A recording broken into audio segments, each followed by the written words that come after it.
Hey guys, today I want to wrap up this Burgundy guide, show you how to break the game in a unique way by throwing multiple tags, and let's just jump into it. And as a side note, I actually restarted my campaign.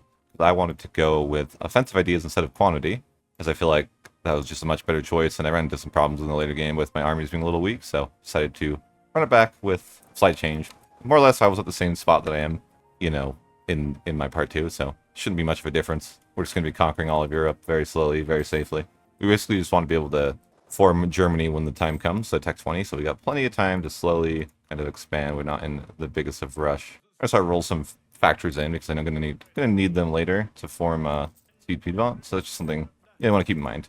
Your economy is important. I was going to get an alliance with Portugal, just eventually have him break his alliance with Spain. I'm trying to build most of my GovCap buildings. I still need a lot more, but I'm trying to kind of get through them. Always a good thing, your GovCap will struggle. And of course, I am Protestant. I believe I was Protestant in the other campaign as well. I wanted to keep it pretty similar. So I also am Protestant in this case. Oh, it's definitely becoming a problem that I'm going to have to deal with eventually. So that's a little annoying. And kind of have a Commonwealth and Austria, kind of these two big powerhouses. Try to get an alliance with this guy, but apparently he distrusts me a lot for some reason. Try to get a high crown then as well. So I have that kind of, 60% reform progress growth is kind of big. You want to get your reform progress growth up there, because for the strategy to kind of work the best way possible, you're going to need to get your reforms done on time. Gonna go ahead and attack Milan here, though. I'm gonna go to declare war with Milan here, calling the Commonwealth. Just make things easier. Don't really need him. This should also allow me to war with Genoa, who was being guaranteed by him, but we're gonna war with him. So we're gonna go war with him and Venice. I think Venice is dead. The Ottomans have had their way, more or less. But anyways, we're gonna declare that war as well. Mostly, we just want these provinces to form CP, which we already did in the last episode. But of course, this is a different save. I'm just going to grab a few provinces, the ones I need here. I think it's just the state here. So just going to grab... So yeah, just going to grab these two. Maybe I should grab some more. I'm kind of debating that. It's like I don't want to get AE that's going to counter up here. So maybe I think I just maybe attack these guys later and just take these two provinces here. Call that A-okay. I'll just take these two provinces here, and that should be good. And that's just, yeah, I'm just making progress towards that stuff I need for C Piedmont. So all I really need more is these three provinces here. And we should be able to form the nation, and we'll have to give some deving in these provinces, of course, but we'll get there. Grab the burger loans, as kind of I usually do for the institutions. Grab that. Kind of max on military points, so we're trying to just maybe get some professionalism. The professionalism's already kind of high, but yeah, we're just going to continue to ramp that up. And we got probably some pretty solid leaders now. Yeah, there's some really solid leaders in here. That's a fight, there's just a lot of good guys. I'm like, who do I get rid of? There's so many good leaders. I like High Siege too. That's what I'm looking at. That's good enough. We got some really solid leaders, though. Pretty happy with these guys. That's what offensive does in comparison to quantity. That's why I think that's kind of why we started so good. Offensive is. And I'm so far ahead in military. I'm actually just gonna probably max out my professionalism if I can as my next kind of thing. And we're just a few away. Just gonna go ahead and attack Mainz here, and we're just gonna go ahead and declare cleansing of heresy, and that should be good. Slow expansion is kind of what's been working well for these guys. I just feel like there's no point to go crazy. To for the goals that we're set out to do. What are the Ottomans doing here, though? They're creeping me out. Are they worth it? No. Okay, they just like to hang out. It's whatever. They want me to know that, that they're there or something. Oh, did I rival him? Oh, I did rival him. Okay, I want to unrival the Ottomans. No wonder he doesn't like me. I've tried to get an alliance with him, and I had him as a rival in accident. We're not going to be able to take everything in this war that we could want. I'm just going to show you this once, even though I do it a lot. You're going to undo justified conflict and select it. And it gives you that 10%, negative 10% war score cost with other religions. I do this all the time, but I'm just going to show it once. I don't really want major coalitions forming, so I'm kind of I really can't take much right now because I'm kind of high. So yeah, unfortunately, we're not going to be able to take much. I'm trying to see, what's the bet? Maybe I try to, connect to another person, I try to snake a little bit. Could be smart. Maybe do some snaking instead of taking provinces that are valuable. So we can get over to Saxony there, and then... Oh, we can also white piece this guy. I'm trying to figure out what I want to take in this war, because it's maybe it's a little high and I can't really take much, but I'm like, okay, what makes the most sense to take? Maybe it's a connecting path to Saxony, maybe even connecting up here. That'd probably be too much. Oh, that would work. How about one more? Okay, it's a little greedy, but yeah, we're not trying to be too aggressive here, so we're just gonna take this. And I'm not gonna take money just because coalition timer, or I mean peace timer. Could take money, but I'm like, meh, I don't really need money. That's not good. Overextended, but I think the problem will sort itself in a second here. Just gotta concentrate a little bit, probably. But we are connected to Brandenburg and even the not that I want to fight the Commonwealth like straight away, but something to consider for later. We'll probably have to chill for a bit now because our aggressive expansion is very high. So we're probably just chilling for like 10, 15 years. Like kind of just, yeah, just play it slow. That's the great thing about playing this way is like, you don't have to go crazy. You just have to get the right modifiers in place to make your world conquest insane, right? It's about stacking modifiers, not about crazy fast expansion. I'm gonna finish off maxing our professionalism out. There we go. Looks good to me. And now I have nice bonuses. You get some nice siege ability here. So yeah, you get plus 20% siege ability, and I have plus 20 from offensive, so my siege ability is very, very strong. That'll make for, conquest. Conquest is very nice with siege ability. And try to have improved relations advisor at all times. Like anything else is, I should probably have better advisors, but I'm so like flooded by points right now, I just kind of don't. I'm like, I don't mind getting the money and kind of working on the economy. And I need to build more state houses. I'm gonna start working on Navy just a little bit. It's not like a huge focus, but I'm like, okay, at some point I'd like to have a decent sized Navy. I'm gonna start rotating my templates into my late game template, or my semi-late game template rather.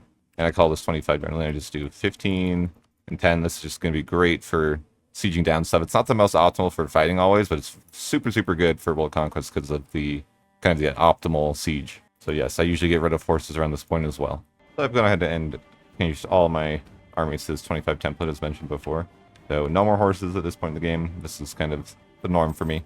Alright, so our EU's cool down. We've kind of just been chilling for a while. So we're just going to kind of start conquering again. Let's see. You always want to pick somebody who is Protestant.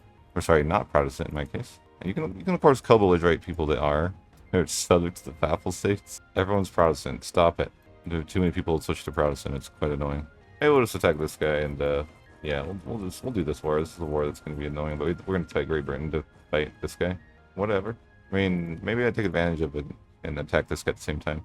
We'll do that in a second. So we're going to declare war on Liege here, closing up heresy, and we're going to be fighting Milan and possibly Great Britain, I guess. See if Great Britain actually does anything. But Milan is a viable threat in his own right. We're just going to try to not let Great Britain land many troops in Portugal. You want to fight, and you'll probably screw it up. Let's be real. Cleansing of heresy, you gotta be careful when you call your allies on the cleansing of heresy war. Do you trust them to not throw? I now have built these government buildings everywhere, so that's good. Something that you kind of want to strive for at some point in the game. And more or less just want to farm Milan for his war score, because Great Britain is going to be annoying. And I want to attack East Frisia because I can fight him without fighting Great Britain. Definitely want to do that. Let's do that. So let's go ahead and attack East Frisia, cleansing of heresy. I got the war gold thanks to Milan, so I can just go ahead and let Milan go home. Maybe have a Newell treaties with somebody. How about a Newell treaties with... it doesn't matter. He'll be dead. So just what I want from this guy. How about some money? Why not? Money, war rips. That looks good. Then I can actually start building some factories, which I'm going to need later. Guess I can siege out Great Britain's province over here. Fortunately, I'm not really going to be able to, attack Great Britain directly, as you have to have a navy to do that, and I don't really have a navy. I mean, I could try for the lols, see if I could cross the water. I doubt it. Let's see. I'm like tempted to try it, but it sounds like a stupid idea. It's mostly a bad idea, but it's some part of it might work. I'm just gonna put my ships here and see if they get murdered before I try to cross. All right. You convinced me. It's time to try. Okay. See. This is what happened. Okay. Well, we won't be crossing the water, guys, as expected, but we will be recruiting new guys because they're dead at sea. Alright, nice. And I did lose some war score for that, which is lovely. Help me just gives unconditional surrender so I can take this as well. Hell, I'm in another war too, like, I gotta think about that a bit. It's fine. Hey, nice. Tech 14s across the board. We get our next idea group. What are we gonna pick here? It's gonna be admin. Admin's are really essential for the core creation costs that you get. And of course, greatly speed up your world conquest if you're going for that. Even if you're not going for it, it's still super good. Make a little bit annoying to get Denmark out of the war because, no ships. Look, it's a problem that I like to play around with, the no ship problem. I play EU4 on no ship difficulty. Fortunately, getting Denmark to leave is just going to be a struggle. Alright, next reform here. We'll just grab and power the burgers, sure. Maybe Sweden will help me get this war done with. He actually might. Oh, well, yeah, maybe it might work, because I can actually... Sweden has ships. See, I don't need ships. Sweden's got me. But maybe he'll just leave now. Who's he allied to? Is it anyone I care about? He's guaranteeing that guy. Could you not? And Mecklenburg? I mean... So I'm going to siege out Denmark's provinces so I can make Newell treaties with some guys. So Newell treaties with this guy, and money. Okay, and one war. We're still going to wait for eternity for the other war, but let's make this guy white peace because we want to war with him soon. Maybe we should go ahead and break the alliances. He has no alliances to break. Okay, so then I'll just grab these provinces and some money. Oh, he finally gave. I wasn't looking at my phone. The next thing I know, he's unconditionally surrendered. So I'm gonna grab this, and I'm gonna grab this as well because I want that, and then some money. The same thing as before. Probably pretty high in aggressive expansion. So again, not really gonna do much for the next 10 years. We're not. We're stressing how slow and steady the process is. That is all we're gonna do. And we have a ton of money, so let's start investing in some more factories. We know we're going to need, I think, 12 factories by the time we form Seat Piedmont, which isn't going to be for a while. But yeah, we're making a lot of money, so our economy is looking very, very strong. And we're kind of choosing our extra points to dev, because we're so far ahead on tech, really. So yeah, just dev it up. Crown Land is good, so I usually just go for the cheap ones, the cheapest possible, and dev up for Crown Land. And you see I'm at 80% now, so I'm going to get even more of that Reform Progress Growth mod. Our reforms are I think they're coming along at a pretty nice pace. I'm pretty happy with it. For sure, autonomy is a factor in that. My average autonomy is 5%, so it's pretty decent. What I should have started doing is actually deving this area here because I need to get this to 100 devs, so that's what I'm actually going to be doing now. And I should have been doing that before, but it's not a big deal. I need to provoke all my rebels right now so I can throw up my maintenance. Something you can do if you're able to. I've been keeping pretty cheap advisors just because my tech is so far ahead. I mean, you probably don't have to this, but I kind of like investing in my economy a bit more if I can, especially if I'm like super good on tech. Just want to show you guys something you can do, so I'm just gonna take away one of these church power ones for now. This is just kind of more min-max. You don't have to do this, but there is one. Let's see, where is it? You can get this yearly legitimacy every 10 years if you'd like. It gives you plus 10% reform progress growth. You don't have to do this. It's just kind of like a min-max thing. Okay, so we've hung out for like 6 years. It's time to continue our expansion. I'm just kind of looking who we want to be. Ooh, Lubeck, you murdered the poor guy. But we're of course looking for Catholics, because that is, that is the way. Go to war with Mainz here, and just call him, I can call my allies, sure. France is going to be here, but France isn't really that scary. Just going to kind of murder him, and then it can work on the other guy. I can probably just peace out France. I don't know what I want him to do, just annul treaties with Spain. Money. And I just want to take a big chunk of provinces here, probably. I'll white peace out this dude. Well, I gotta actually siege his provinces first, I guess. There's an order to these things. But siege ability is insane, so it won't, 40 days. Nice. What level 4 was that? That's nuts. Level 4, yeah. White piece this guy, just short truce. And I might want to just connect to him. Problem I'm running to is there's not many Protestants. There's not many Catholics left, so it's kind of getting annoying. But we just need to make sure we're connecting to as many as possible. So this will probably work. I don't think a coalition will form. Probably not. I think it's fine. Although 1,004 to core is a lot. And that's a lot of our extension too. Well, maybe we can concentrate? I don't know. That might be too much. That's fine. It's fine. Surely we'll be able to concentrate enough, right? Concentrate. There we go. Come on, we need to concentrate more, guys. Don't do this. Yeah, this is not going to be good. Come on, let me concentrate. They won't let me concentrate. Oh well. We'll be dealing with some rebels then. That's just going to be how it is. We have we get the privilege of dealing with rebels for a bit here probably, but I mean, there's not much else I'm going to be doing anyways, so I don't really mind. I would be just like hanging out for a bit for my AE to cool down anyways, so it's not a huge deal that there's going to be rebels. Let's go and take Rothenburg here and call them the Commonwealth and jump into it. Austria will be here, so we'll fighting them too.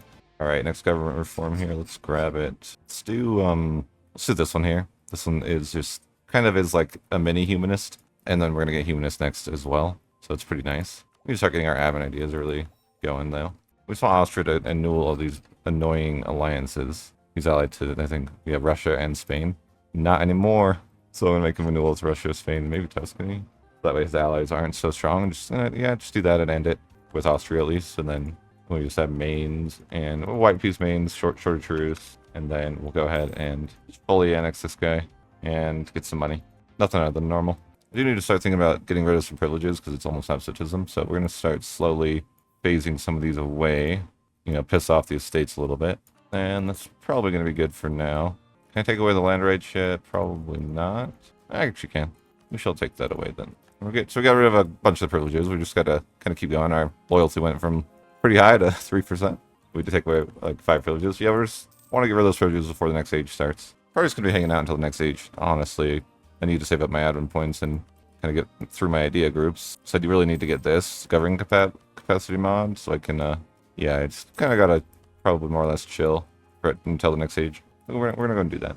Now that I got rid of some of my land rights, my gov cap's actually in trouble, but once I finish admin ideas, that'll kind of balance itself out. It's awkward, I can't get to my rebels. Thanks, game. I have to go to war with France for this. Oh no. So annoying. Please. Trying to offer confederity to France to get to my land. I'm a genius, guys. This is why you watch these videos, is for content like this. Wholesome content. Alright, we'll just cancel that. Can we not? Well, we can recruit a guy here at least to undo that. Then we can actually get these guys out of here. I'm not going to help you in your war with France. I want you to know that. Crazy, guys. I actually can't build factories anywhere. I've built them everywhere that I can. That's wild. I don't think I've ever had this many factories in a game. Pretty wild. This air, not very wild. Not very wild. Very dead, though. Very dead. Disinherit. I did this way earlier, but I forgot about this. You can get this great project for some improved relations modifier. Kind of totally forgot about it, but it's something that's nice. Finally getting admin ideas done. We're a little behind on our admin, but it's not a huge deal. It's just like we're trying to get that caught up before absolutism starts, which we won't quite get to, but it's okay. So we're gonna have to take away our land right too. So that's kind of why we needed to do admin ideas. We had to get rid of all those land rights we gave ourselves earlier. And we're just kind of literally been hanging out for like 20 plus years. Again, it's more important that you like are ready for absolutism than you get a lot before it. Basically, I have a ton of money. My economy is just absolutely killer. So that's very nice. Build some of these, I suppose. I just don't feel like that's kind of a waste. Maybe I'll just save my money for like, I don't know, build all the trade buildings. Just like I have so much money. Normally I would always recommend building your what are they called, the universities before the next age, but I really just can't. I've been struggling to get a good admin ruler, to be honest. But yeah, my heir is pretty good, but just everyone's been like a 1 or 2 for the last 100 years. I'm trying to get rid of a few last of these reforms. I gotta get rid of this land rights one probably, just to know where I stand. Yeah, I'm not great now because I have to get rid of those, but it's totally fine. Still need to get rid of a few more privileges from that ability, but we'll, we're not quite there. We'll get there. Trying to get our tech in admin to 17 to catch up as well. Yeah, as I mentioned earlier, we've been struggling with our admin a little bit, but that's not a big deal. And yeah, we have so many points that we're going to dev a bit more. One thing that's, very nice is our crown land situation. We're 95% crown land, so that's pretty wild. And yeah, maybe we should even get to 100% crown land. That could be nice. We dev for 100% crown land, maybe. We finally reached the age of absolutism here. And I'm going to wrap up. I did want to make this into 3 parts, but it's turning out to just take longer than I want. And, it turns out 50 years is a long time, but we're going to pick off next time at the start of age of absolutism. We're in a really good spot. Our economy is absolutely insanely strong. Like, I built almost all factories, all buildings. We're just a little behind on our admin tech. But other than that, yeah, things are going really well. We're definitely gonna get there. It just kind of takes time. But thanks guys for tuning in, and as always, have a great day. Thanks for watching.